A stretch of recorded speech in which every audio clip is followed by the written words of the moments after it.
Grand slam for Masters.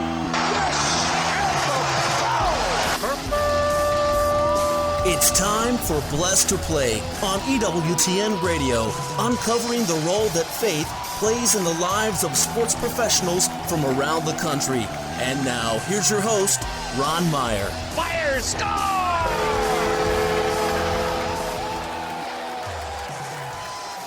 My guest today is quite the football player. Jake Wieneke played football in college for the Jackrabbits at South Dakota State, then took his talents to the Minnesota Vikings as an undrafted free agent in 2018, and then took his talents up north to the Canadian Football League, where he played for the Montreal Alouettes. He was a CFL All-Star in 2021, and now he's a free agent waiting to get picked up. We'll talk to Jake about his football career and why faith is meaningful in his everyday life. Jake, thank you for joining us. It's great to have you on. Thank you, and I appreciate it, man. I'm real excited to be on. Well, let's say you grew up in Maple Grove, Minnesota, and you had a stellar career at Maple Grove Senior High School. And then you had to pick a school to go to as a wide receiver, and you decided to go to South Dakota State. Why so? So South Dakota State, so they're actually my only offer coming out of high school, but also, man, I went on my visit and met Coach Stig and the staff, and just saw the culture that he had and that he was continuing to build, and just the amazing man of God that Coach Stig was. I mean, he prayed before our meals, even when I was on a visit, and did that all my time throughout my high school. But I remember when I went there, I was like, okay, like, I know that this is going to be a great school for me football-wise, but also, like, man, I know I'm going to grow as a man. I'm going to be able to have a chance to grow my relationship with God as well. And I think that's really what sold it, and ended up committing on the spot on my visit. And, yeah, so grateful for that decision. Well, that's important because you were in a culture where you could thrive, and you did just that. And in fact, after redshirting in 2013, you were runner-up for the Jerry Rice Award as the football championship subdivision's top freshman the following year, and you garnered second-team Associated Press All-America status and first-team All-Missouri Valley Conference. You wound up catching 59 touchdowns. That's quite a lot of touchdowns and hit in the end zone, Jake. But your time at South Dakota State, I know one of your rivals is North Dakota, and that's a tremendous rivalry between the Dakotas. But talk about your time at South Dakota and how you flourished. Yeah, so it was an awesome time, and actually, even speaking of the rival of North Dakota State, they actually play them this year in the national championship for FCS, coming up on January 8th. So I'm actually excited. I'm gonna try to go down there and make it to that game. But that should be a good one. But yeah, I mean, it was a great spot for me, a great fit where was a part of some great teams, but also I was able to have a lot of success individually as well, and I definitely grew a lot as a football player. And I was just so grateful to come into a place where it was just so many amazing people just surrounding me. I mean, I think about just the mentors that I had from day one on the field and off the field, and just the amazing coaching staff that I got to just be a part of. And even I just got to go to a game last week, and my head coach is still the head coach there, Coach Stig, and just getting to talk with him and just the man of God that he is, and just the culture that he's built. It's a place that you can go and you can grow as a man and a player. And I was just came into a great situation and ended up having a lot of success on the field, and definitely enjoyed my time there. So after South Dakota State, obviously you're from Minnesota, and you, I assume, I'm going out on a limb here, right, Jake, that you're a Minnesota Viking fan. You were selected as an undrafted free agent in 2018. You signed with the Vikings, went to their camp, but that just had to be a special time for you just to be invited to their camp and to try out for the Vikings. It was. I mean, just being, like you said, man, I grew up a Vikings fan. That was my favorite team. I grew up watching Randy Moss, Chris Carter, then to Adrian Peterson, Percy Harvin, all those guys, and then to come and play with Diggs and Thielen and Devin Cook, Kirk Cousins, like all these guys, and be in the same locker room with them and just learn from them and be a part of that team. I mean, it was so much fun and definitely surreal at times. I think even just the guys that I grew up loving and watching and cheering for, and then to be in the locker room with them was pretty special. And I definitely enjoyed my time there. I learned so much. I feel like I grew so much as a man, grew so much as a player in my time there. So I'm just so grateful for that. Even a lot of things that I'm teaching a lot of the younger guys now and guys in my training facilities, like so many things that I learned there from those guys and those coaches. Blessed to play Ron Meyer chatting today with Jake Wieneke. Played for the Montreal Alouettes, most recently in the Canadian Football League as a free agent. And let's talk about your pro career, because obviously when you play at an elite level, and obviously you did well at the collegiate level, you want to continue on and play at the professional level. And the Vikings was part of that process, that growth, that journey, if you will. And you made a brief stint in the Alliance, the Football League, and then you went up north to play in Canada, and you signed with the Montreal Alouettes.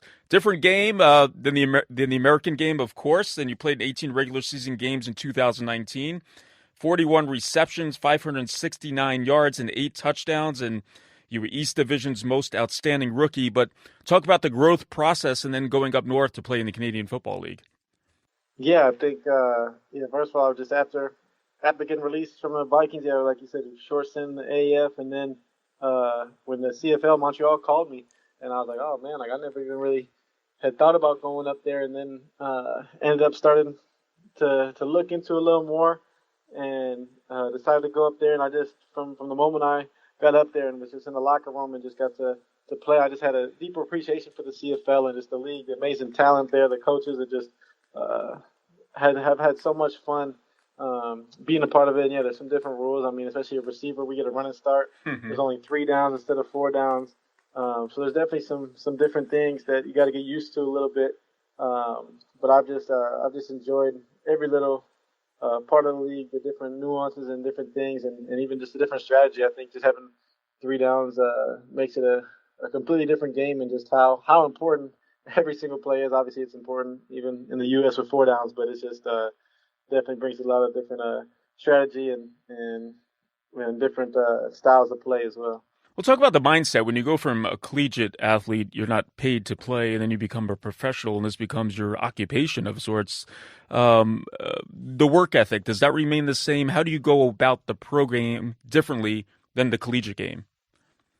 Yeah, well, I think something that especially just for me and a lot of guys, I mean, coming out of college, now all of a sudden a lot of our time is training. Our time is the off season, and mm-hmm. I think you just got to really learn, and even into your mindset, it's like, man, like you got to learn to love getting better. You got to learn to love training. You got to learn to love showing up every day and getting better. Because I mean, I think about my first couple of years as a pro, it was a lot off season. I mean, I ended up getting released from the Vikings, so now I'm out like the whole fall waiting, and then I'm just training. But I have to release. Okay, now I'm training. Go to the CFL that starts in like May, June. So I mean, now I had almost like 8 months of off season. Just right now, I have play the season, my first season. Then COVID cancels the year, and I have a whole another year and a half. So I mean, I feel like a lot of my pro career has been off season. I think one of the biggest things I've learned is just to just enjoy what I'm doing on a daily level, and like even right now I'm in the off season, and I truly love it. I also teach, do some substitute teaching in the off season, so. Go to school during the day, and then I go train, got my facility to train at after. And I just love it. I love the people that I'm around. I love just putting in the work every day and just seeing the growth and being able to improve year upon year. And also knowing, like I get to get paid to play a game that I love. Mm-hmm. And I'm going to enjoy that as long as I can and just continue to get better.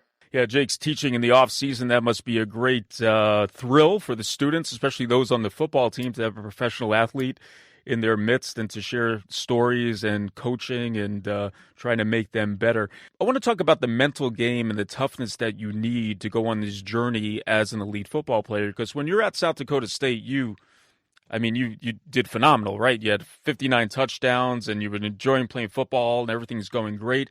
Getting into the pro game, I'm sure you wanted to make it with the Minnesota Vikings, and then you had to take your talents, the Alliance of American Football, and then ultimately to the Canadian Football League. How much has your mental game had to improve during this whole process to not only remain tough, but optimistic in your own abilities? Yeah, absolutely. I mean, it's funny just how life does it, but I think especially football just has a way of just, man, like there's going to be so many great times, but there's going to be so many tough times and hard times and times when you get traded, you get released, you get cut. Like I've been cut a couple different times, and every time that it happens, it just kind of brings you back down to earth. And it's like, man, like what do I do now? And even just like, man, like am I good enough? Can I still do it? And I think that's when you just got to go back to God and just like, okay, first of all, asking God like, who do you say that I am? And knowing that, man, our identity is not in the sport or even what somebody might say, and even the joy that we get from a sport, that's not where our joy ultimately should stem from. Because I think so often as athletes, we put all that we have, we put so much work, we put everything we have, and then all of a sudden we get so wrapped up in it. Now, when somebody says something, or if we get released or cut, whatever it might be, then we start to think, oh man, like I'm not very good, or I'm nothing, or I'm a loser, whatever it might be, I'm a failure. But in reality, when we look and we say, man, like my joy is coming from the Lord, regardless of success on the field, regardless of how much money I make, regardless of what people might say about me. And then, okay, now I can go through each day knowing whether I have success or not, whether I catch a bunch of passes or not. I'm going to live with this same joy. I'm going to live with this same passion, the same energy, knowing that I got an amazing God who's right there with me, and he's calling me to do amazing things and far beyond the field, because we think it might end with our success on the field, but what we do in the locker room, how we treat our teammates, and how we love on those that God puts in our lives, and then how we're using the platform that we have to make an offering to God, like that's ultimately what is most important. And I think in football and in life will do this to us, where it kind of just brings us back down in those tough times when maybe we're not having the success that we want, and we start to realize, all right, like why am I here? Why am I even on this football team? Or ultimately, why am I on this earth? And I think the more that we can ask ourselves those questions and ask God those questions, then we start to find our purpose and realize it's so much deeper than football. Yeah, that's very well said, and that's really authentic identity, because football is what you do. It's not who you are. So let's take a break. I want to pick that up, this faith theme. You're going to get to know a tremendous faith, Jake Wieneke. He played for the Montreal Alouettes in the Canadian Football League. He's a free agent right now. We're going to talk football and faith when Blessed to Play returns right after this.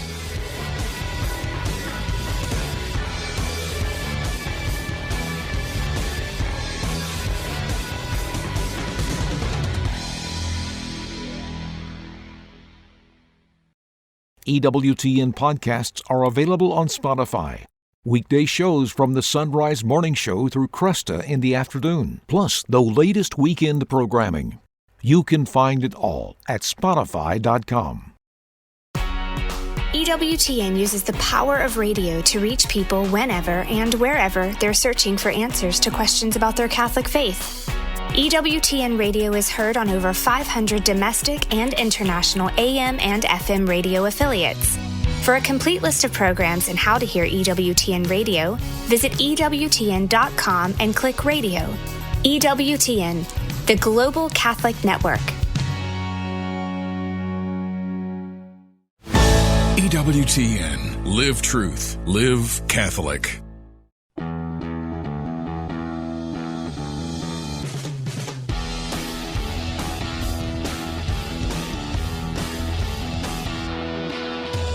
Welcome back to Blessed to Play. Ron Meyer joined today by Jake Wieneke, a tremendous football player, played his collegiate ball for the South Dakota State Jackrabbits. As I mentioned in the first half of the show, he had 59 touchdowns. Also had 5,157 receiving yards. That's a lot of yards. Signed as a free agent with the Minnesota Vikings in 2018, and then wound up playing in the CFL for the Montreal Alouettes, where he was a CFL All-Star in 2021, and he's a free agent right now, and I'm sure he'll be signed. So we'll look forward to seeing where he winds up in his career. But we're talking faith now with this pro football player. And Jake, obviously, faith is at the forefront, your Catholic faith. But tell us how this passion came into your life and why you're so on fire for your faith.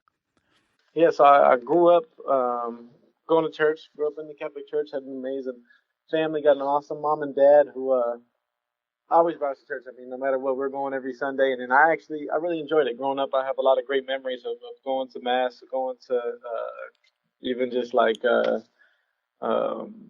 mission trips and various things like Wednesday night youth groups. Like I always enjoyed all of that all the way through high school, and I think a big thing with me, like man, like I had a lot of struggles, a lot of sins and different things behind closed doors, but not too much in the open. I always try to kind of be portrayed that I had it all together, and I think that kind of almost made me just kind of fake my relationship with God. But I didn't really have a relationship with God. It wasn't until my freshman year of college when I had a mentor of mine. I went to Mass my first Sunday on campus, and had a focused missionary reach out to me and asked me just to grab lunch with him. And I grabbed lunch with him, and I remember he asked me about my prayer life.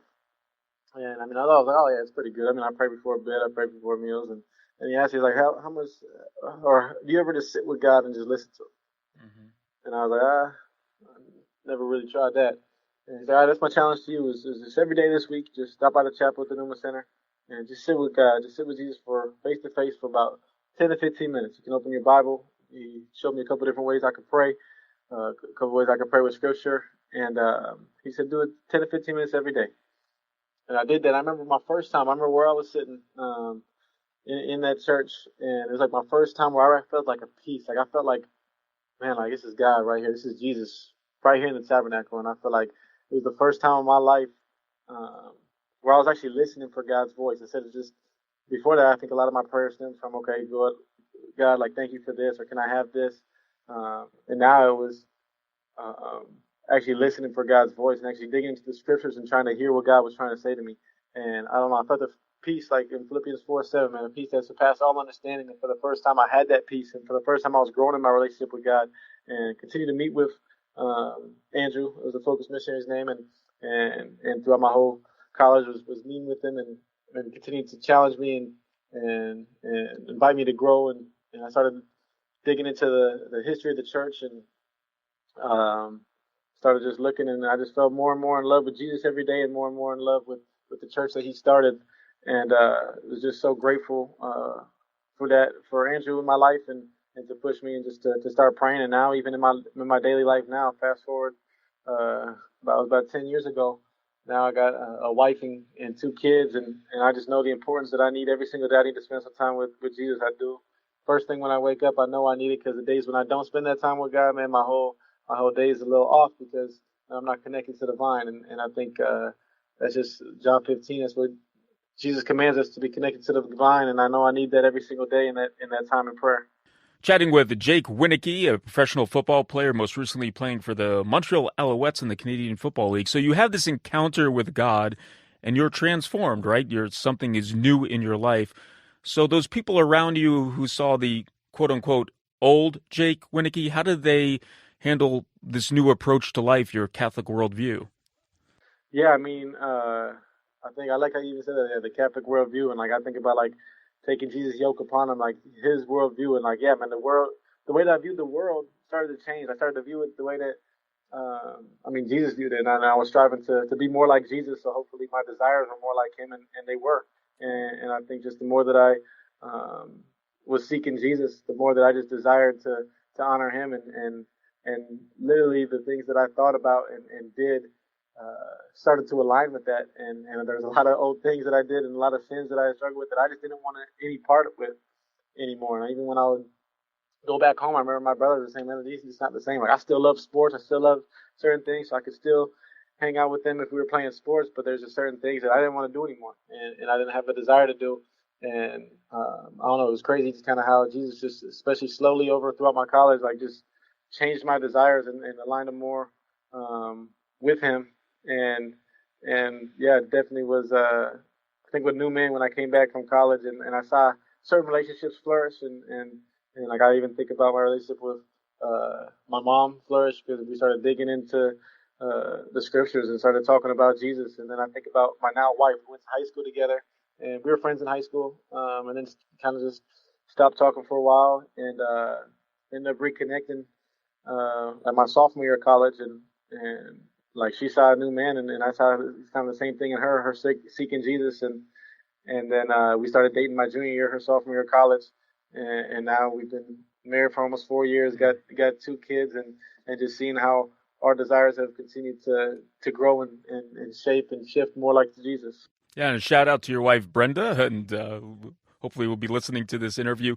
So you're around a lot of young people, right? And when young people look up to athletes, obviously you have a platform, and you could give them a different message now that it's not all about just the game and about who you are and what your talent is, but there's more to life to that.